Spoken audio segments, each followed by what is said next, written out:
LCF. La Chine en français. Ça y est, nous y sommes, la Chine en français est bien présente en chair et en os à la 34e édition du Salon du Livre et de la Presse Jeunesse, comme vous pouvez le voir. Avec Romaric, nous couvrons cet événement avec des beaux invités. Je vous rappelle donc plus de 400 exposants, les plus grands auteurs français et internationaux de la littérature jeunesse sur 4 scènes, littéraires, BD, vocal et décodage. Une grande exposition de laquelle on vous parlera ultérieurement et sur laquelle Ivan s'est rendu. Un espace donc petite enfance et la ruche Transbook, un lieu incontournable pour faire son miel d'expériences numériques. Comme chaque année, des ateliers d'illustration, des rencontres d'auteurs, dédicaces, lectures, séances de films d'animation, visites guidées, parcours littéraires et une grande exposition, effectivement, sont proposés à ce public. Nos invités, on rappelle donc la maison d'édition Hong Fei, représentée par son cofondateur Chang Liang-Ye, qui sera sur notre plateau tout à l'heure pour nous présenter plusieurs œuvres. Patrick Marty, donc la tête de Yaya, celui qui écrit les histoires donc aux éditions Fay pour la balade de Yaya, les aventures de Yaya et Tuduo. Donc d'ailleurs c'est l'actualité qui va nous présenter. Catherine Louis, illustratrice, auteure, elle édite énormément chez Piquier. Elle est venue nous présenter, ou elle va plutôt nous présenter Mon Imagier chinois et d'autres ouvrages.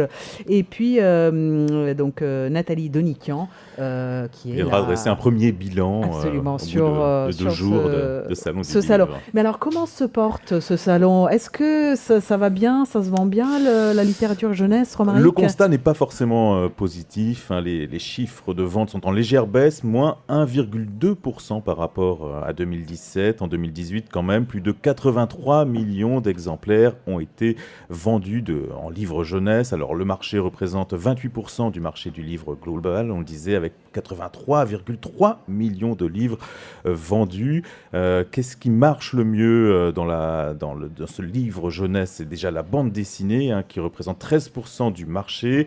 Viennent ensuite les livres de lecture, avec ensuite les livres jeunesse et les albums.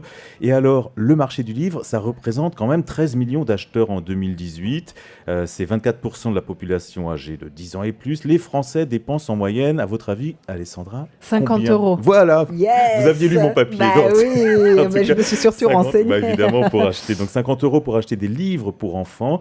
Et à quelle période les livres pour enfants marchent-ils le mieux ? Avant Noël. Voilà, donc ça tombe bien puisque ce salon du livre jeunesse et de la presse jeunesse se tient en ce moment même à Montreuil et jusqu'au 3 décembre.